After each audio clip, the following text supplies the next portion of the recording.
I've never had anything come to me easy. In the workforce, I've always had to work for it, and I've had times where you just feel like you want to give up. Welcome to another episode of the Building Well podcast. I'm your host, Amanda Mago, founder of Ahadi Creations, providing brand and website design and business consulting for female founders.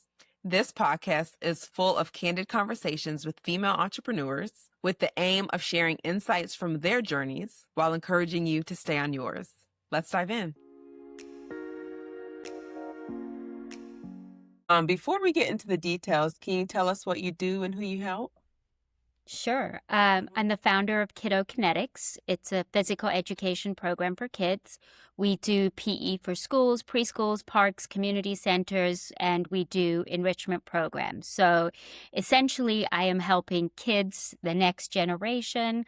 My goal is to bring back a play-based childhood that kids are missing. And a lot of times I think kids are not physically active because they're intimidated. They don't know how. So the way that we do our program is we introduce kids to multiple sports, and it's in a non-competitive environment. So there's no teams, there's no winners, there's no losers. It's kids being introduced to all different sports and activities. And just like my tagline, movement for fun and skills for life, that's exactly what we're doing with kids. I think it's wonderful. I have 3 small kids, right? Currently, they're 2, 4, and 6. So Aw, when I best learned about age. this, I'm like, oh, I love what she's doing because I personally think fitness and movement are very important. So Right. when it's not freezing outside, I try to have the kids outside because, like you mentioned, that's not what people are doing nowadays. They're glued to the TV, glued to a No, device.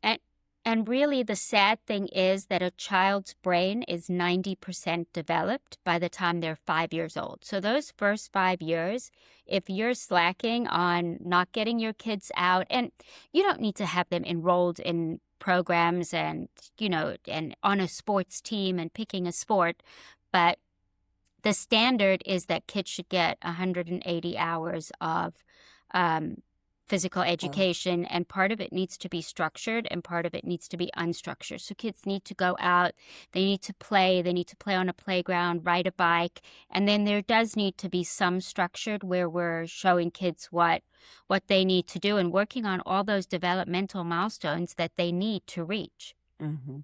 That's a day. 180. Sorry, 120. Yeah, so there should be 60 minutes of structured and 60 minutes of unstructured. So A day. A day, yes. And we all know that's not happening. So It's not happening. even half of that, just think of Wow. it. Think of like taking your kids to a playground just for 30 minutes. That's unstructured. Or going for a walk around the block, or trying, even playing outside, like on the sidewalk, drawing with chalk. It's so easy to get into that habit of not going outside and not moving and not being active. And as a parent, and just watching how when our kids were younger, it's so easy to put a baby in a little seat in front of a TV and just watching. Or you can put them on a mat and let them roll around and move. And so we're missing out on these major milestones that are going to be critical, and it's going to affect the next generation. So Absolutely. I look at my business as we're teaching kids how to play, because a lot of times kids don't go out and play with other kids or interact in the neighborhood, or because they're intimidated. They don't have the confidence. They don't know which way to run on the bases. They don't know how to catch a ball. They don't know how to throw properly. So that's what we do. We take them through all of those basic skills and drills to get them to where they need to be. I think that's wonderful. And I was looking through your website and everything, because are you over 30 states or about 30 states, right? We're in 25 states right 25. now. Okay. That's yeah, wonderful. And we are in Georgia, so. Okay. Yes. Because what are your main states that you're in? Well, I guess you would say. We're all over. I mean, we're in California, we're in Washington, we're in Florida. We're in the Carolinas, we're in Georgia. We're in New Jersey. So we really are Texas. We have a ton of franchisees in Texas. So there's an opportunity for people to be in the program. And then if somebody's interested in their own business, they could certainly open up a franchise too. I saw that. That's cool. That's really cool. Yeah. Okay. So you're with all your franchises, you've obviously taken your hands off a lot of things. So what would you say are your more so role? Are you also CEO, or do you have a CEO of your company? I'm CEO and founder of the franchisor, and then I still have my location that I run locally in South Florida that I own. Yeah. And I have an amazing director and assistant director that runs that. I don't have too much to do with it on a day-to-day basis, but I still have my location. Okay. So you're still somewhat close to it. Oh, yeah. That's good. Okay. I didn't know how hands-off you have become, so that's nice that you're still there. Yeah, I think a lot of it is really how you build your team. And the team that I have in South Florida has allowed me to be hands-off, and they really understand how I like everything to run, and they do an amazing job. So I'm very lucky to have that and be able to move them up within franchise and supporting other franchisees. That's really good. That's really cool. And you mentioned that you speak. Do you speak often, or you mean at conferences? On conferences.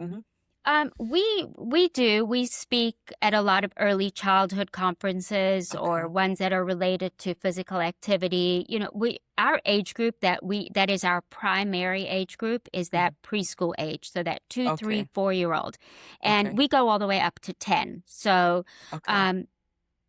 we land up speaking a lot, and we don't like to speak too much. We like to show them what they can do with that age group, because people always think, oh, I love working with young kids, and I start with middle school. And I'm like, that is just too late. Don't start working with kids at such a late. I mean, it's better late than never. So but let's start getting kids as early as we can into a positive environment when it comes to being physically active, so they can walk away and say, if this is what being physically active is, I want to do this for the rest of my life. Because I grew up in South Africa, and PE for me was awful. It was running around a massive field until you wanted to throw up, and then you had to do push-ups. And I was like, if this is exercise, I don't ever want to exercise. It wasn't fun. It wasn't enjoyable. So I wanted to take an opportunity where I could give kids a positive outlook on being physically active. So in South Africa, were they doing mainly soccer? So South Africa, they play soccer, they play rugby. Is a big sport. You know, I started doing karate when I was 8 years old, and I started teaching kids when I was 12. That's how I started working with kids. And a lot of kids in South Africa do martial arts. And my entire company was built on the same kind of philosophies of the coordination and the discipline and the concentration and all of that. That's how I developed Kiddo Kinetics. I also met with pediatric neurologists, occupational therapists, physical therapists, and picked their brain to see what we were missing. And there was such a big gap between, you know, and I'm talking just your average child. Your child that is just a natural athlete is going to be way up there, way past, still enjoy what we're doing. But I'm talking about the average child who we seem to forget about, that wants to be physically active, maybe needs a little bit of therapy, but they get left behind. So they get put in therapy, and all they know is that they need therapy to improve their big gross motor skills. However, there is nothing out there that allows kids to just, almost like a gym, like a workout, and just be active for the fun of it. And that's what we do. We try and put the fun into it.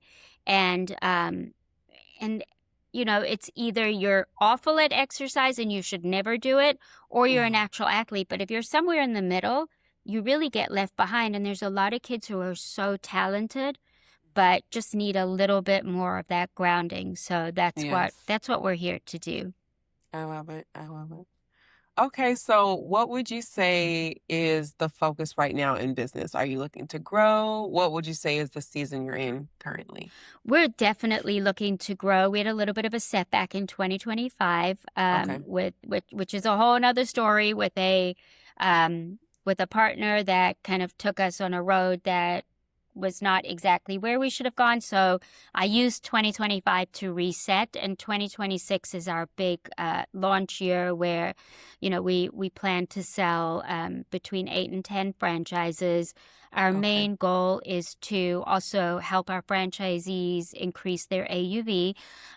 We want them to grow. We want to see them be successful, and we want to be a franchise system that supports our franchisees and has their best interest, because if they win, we win. So Yes, helping our yes. franchisees and helping them with what we know works, since we Hmm. have set up and run a location locally, and we know what it takes Hmm. to build this. And the nice thing about this kind of model, and we're no brick and mortar, we come to you, is um, once you get a contract, you're more than likely that school, that facility will stay with you for 10, Forever. 15 years, if not more, because the kids change and evolve, but the school Yes, stays there.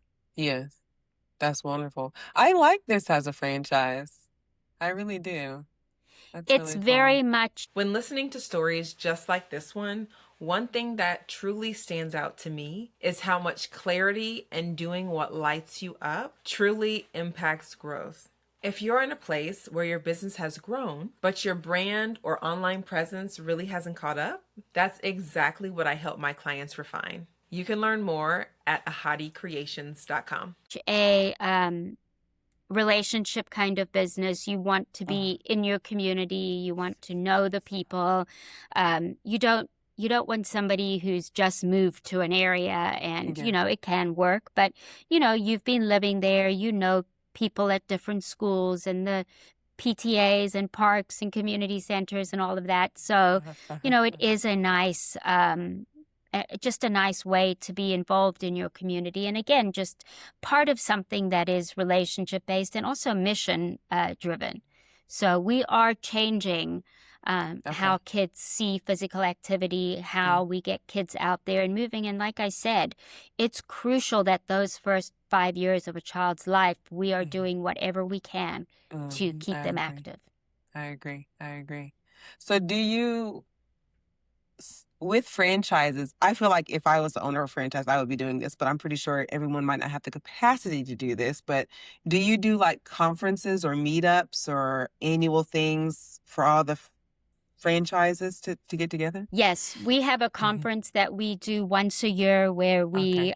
our focus is at that conference is how can we help our franchisees grow. Yes. So we will bring in people to speak at our conference that will ultimately, if it will help a franchisee grow, it is a benefit Yeah. to them. So yes, we do have a conference. We have a Uh-huh. really good culture too, where Okay. we all communicate on Slack, and we have different Okay. groups and Love different Slack. tiers of people. Yeah, so Hmm.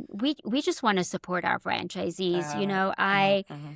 I am the founder and the CEO. And Uh-huh. I think a lot of times people will bring a CEO in who just Uh-huh. has a vision of this is how a company grows. Yes. But you almost have to understand who are our customers, who are our clients in Uh-huh. order for us to grow. So having me kind of fill both those roles at the Uh-huh. moment Uh-huh. is we understand where you're going. We also understand where you are at different stages in your business and how you get over those hurdles to get to the next stage, because we Hmm. have lived it and breathed it and been a part of it and really Absolutely. understand every aspect of it. Yeah, yeah. I've heard some concerns about when people were deciding to get the CEO because of the what you just mentioned. They have their ideas without always knowing the context of different things. You had mentioned the wording choosing resilience over certainty. I think it was around the partnership that ended. Why did you choose those words? Um, it's so easy to give up, and it's not. that easy to be resilient. And I've never had anything come to me easy. In the workforce, I've always had to work for it, and I've had times where you just feel like you want to give up. And I just think it's in my nature and in my, just ingrained in me. You don't give up. So being resilient is really the only way. And also when you have children, having children is a major responsibility in so many ways. And yes, it's so easy for me to shut down and give up. But what am I showing my kids? And I look at my kids, and they're so much older than your kids are. They're 18 and 22 and 23. Okay. And, it's always been a natural, it's just been a natural instinct to model the behavior I would like them to have. And I think your kids are, I don't even think, I know your kids are a reflection of you. Absolutely. And Absolutely. if you want to know, just listen to your kids if you want to know what you're like. If your child is out there cursing and being mean to people, you can be sure that comes from the parents. And that saying the apple doesn't fall far from the tree is so true because, so I think I always just wanted to model the behavior that I wanted my kids to show. And I want them to be resilient. I want them to know that there's going to be times in life where they're going to get knocked down and they have to get up, or they're going to get rejected. And, it's so easy to be complacent and just keep going at that steady pace. But at some point you have to be resilient in order to be successful. And, good things don't always come easy, but I think it's worth it if you work for it. Are your kids interested in the business you're doing, like being a part of it, or they're like, no, I don't want to be a part of it? My daughter, for sure, she's at the University of Maryland studying human development. So for sure, she loves this side of it. My middle one is still at the University of Florida, about to finish his 4th year, graduate, and then stay for an additional year to get his master's in information system. So he wants to work for a bigger company doing consulting, but I think always in the back of his mind is how can I help this business grow with better systems? And so, and then my oldest is he's in the food resource business and just loves that side of it. So just a fun fact, my kids started a club at their high school, which is one of the biggest high schools in the U.S. with over 5,000 kids. They started something called Kiddo Kinetics Adapted Physical Education. It's called CAPE. And it's for the kids who have disability. And it's my daughter, the youngest. Each of them ran it as the president of the club, and this is the first year that they are all out of their high school, and it's still going. And it's such a great, I love that my kids know how to talk to kids who have disability, and and they've gone to their birthday parties, and they've shown up to take them for ice cream, and they've built a relationship, but they've also built a club at their school that is purely run by the kids. And I just saw the CAPE Instagram posted.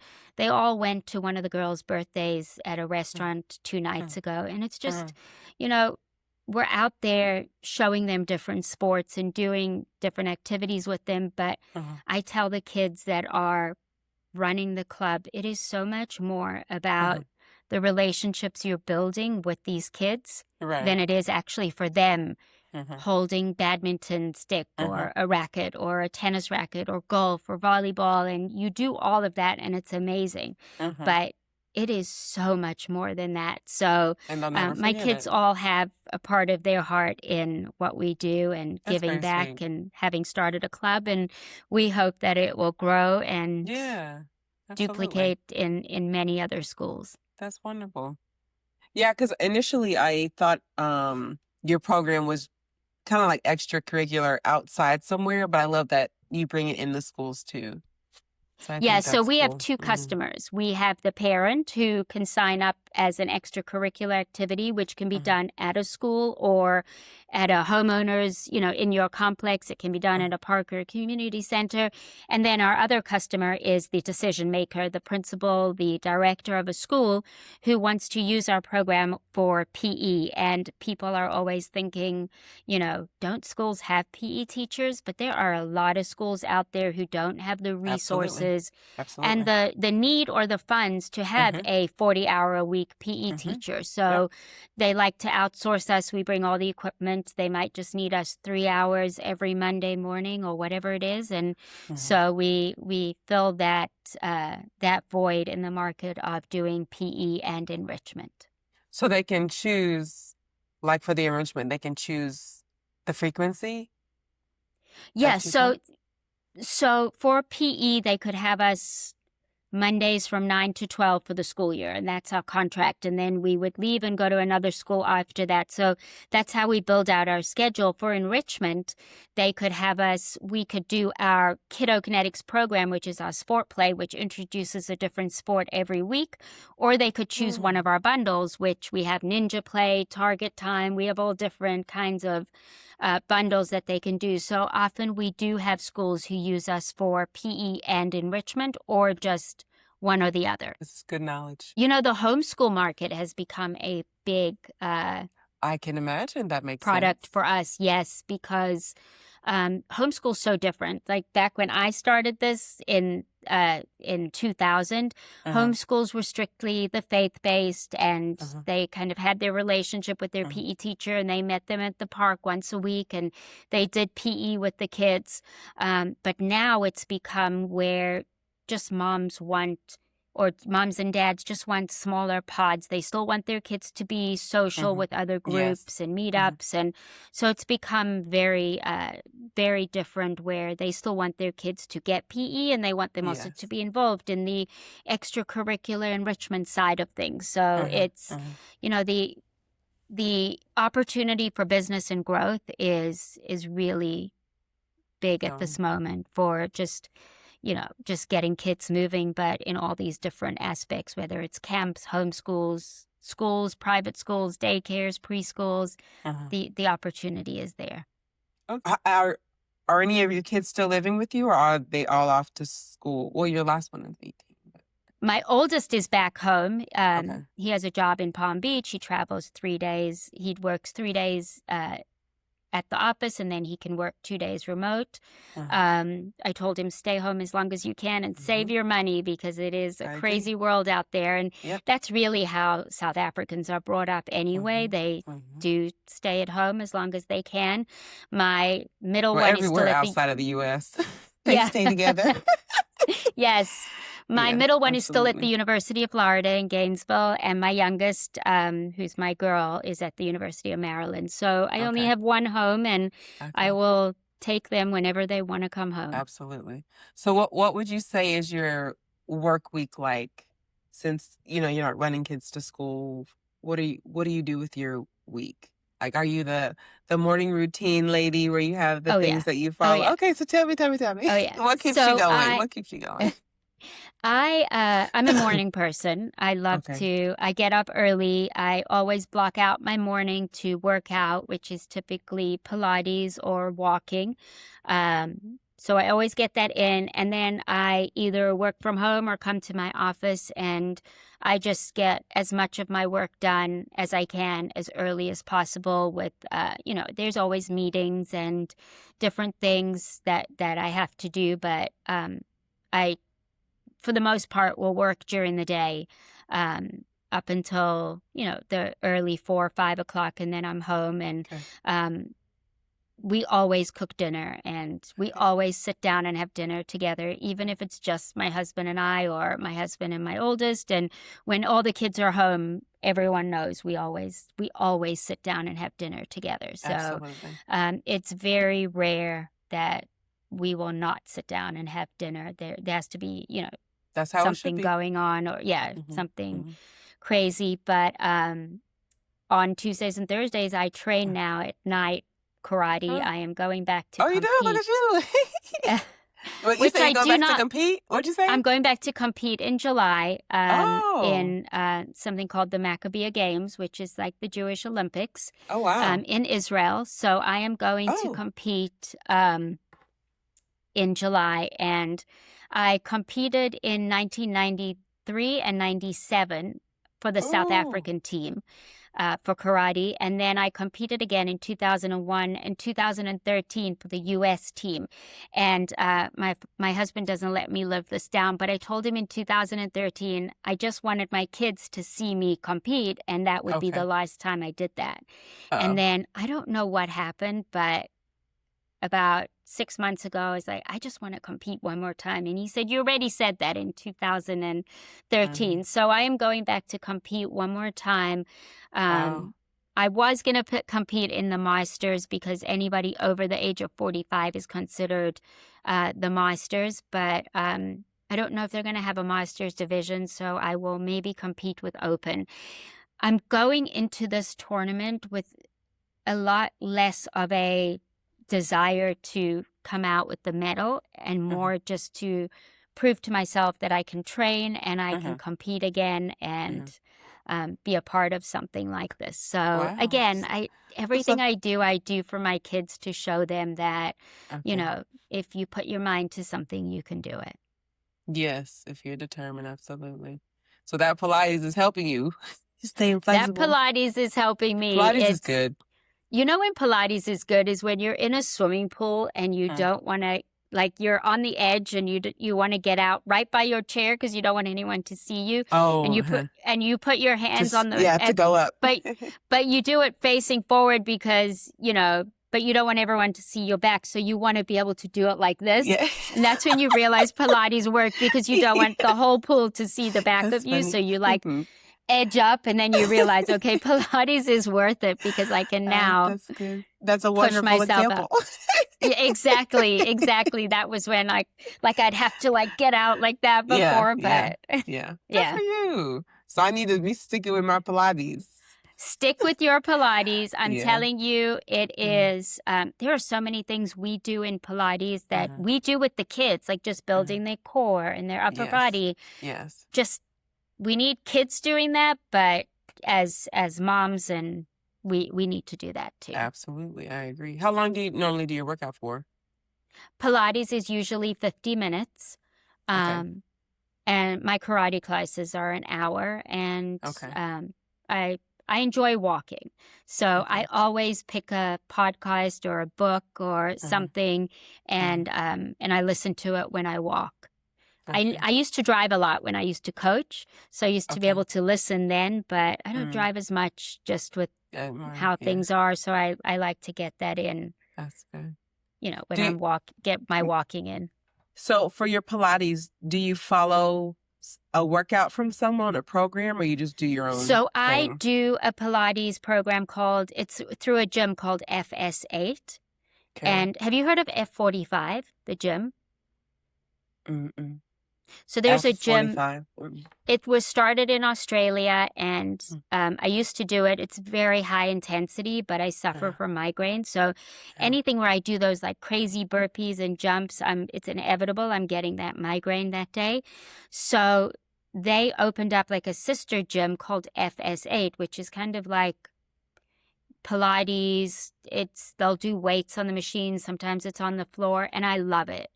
I've done a couple different Pilates gyms that I've tried that you just don't get the same kind of attention. And I really like this. It's great. You can make it as hard as you want or as easy as you want. And I just enjoy it. So I think once you find something you enjoy, it's easy to go to it and get up every day for it. Have you tried the I'm forgetting the name of it. The Pilates machines where your body goes. That's what I do, the reformers. That's what you're doing. Yes. Yeah, that's what I do. I see. That's what I do. Oh, absolutely. Your back is ready. Okay, I see. Okay.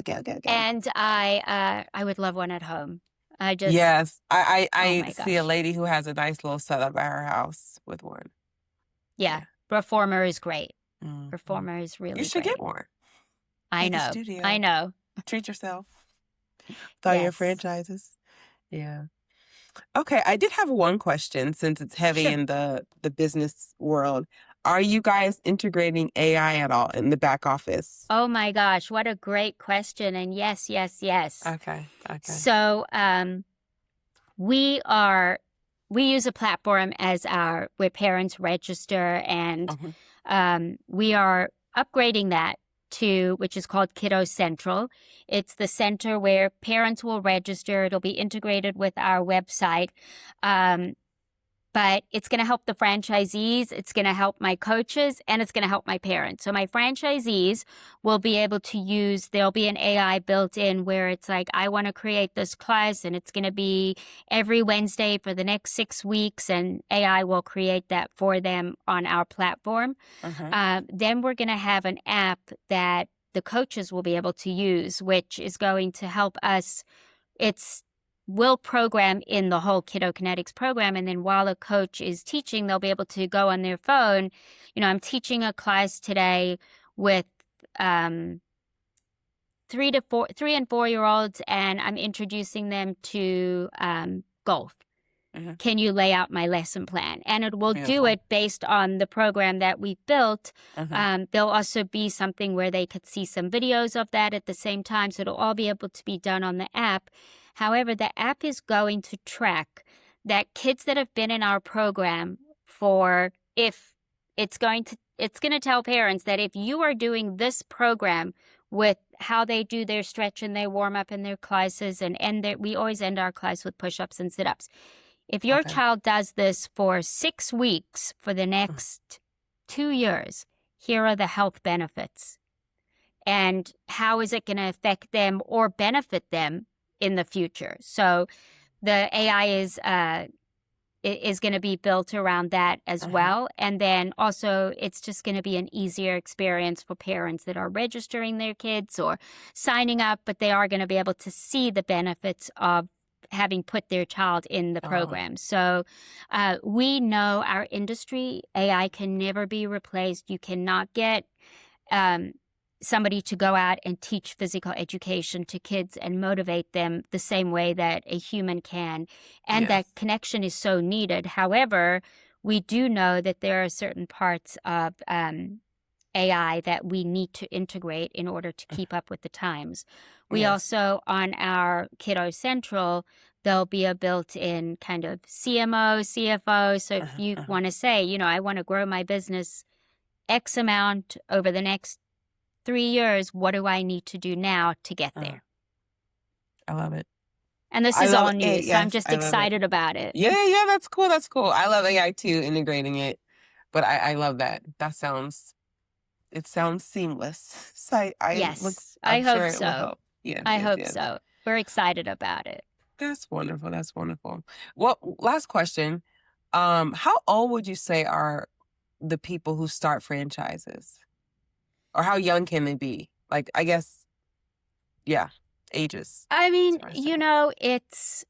I started my business really young. So, it's more about the person than it is about the age and, kind of the stigma or everything that goes with that, because you want somebody who fits all those criteria, like the, mission-driven, local, wants to be a part of their community, wants to get out there and build. So we see a lot of maybe somebody who was a PE teacher who wants to now run their own business. We see a lot of couples where the wife was a teacher or a principal and now wants to get out of that world and kind of run their own business. We've seen businessmen who are CEOs and part of bigger organizations who were looking for something that they can now run kind of in tandem with working, and that can eventually be a legacy for their children. So we see a variety. We don't necessarily see we've had athletes come in that want to buy the business. They're not competing anymore. They're not, playing in NFL or whatever it is, and want a business that they feel like they can relate to. So it really does vary whatever your ideal candidate is. It's more, I would say, meeting with the person. Do they have the funds? Do they have the capital to run the business and grow it? And do they have the capacity to do it? And we, as a franchisor, we are here to support you and hold your hand. So as long as we can do that, then, and you're a good fit, then we can make it work. Okay. Very nice. Well, I love what you're doing. I hope that things continue well to help the kiddos out there. Can you tell the listener how they can stay connected with you, learn more about what you do, and if they're interested in a franchise or anything? Sure. The best way is, we're on Instagram. We're on as our Kiddo Kinetics HQ. I am on there too as Terri Braun, so always happy to connect with people. But our website has franchise information and information about our classes, and that's www.kiddokinetics.com. Thank you so much. Thank you so much for tuning in to today's episode. The links to connect with today's guest can be found in the show notes, as well as all the links that were mentioned and any resources that would benefit you from today's episode. Check out the show notes that you'll find linked below this episode. You can also visit ahadicreations.com, AHADI creations.com/podcast for the show notes as well. If anything resonated with you today, leave a review. Let us know what your takeaways were. What are you going to implement? Be sure to also follow along wherever you prefer to listen to your podcast so that you don't miss the next one with us. Thank you so much. And always remember, together we can build.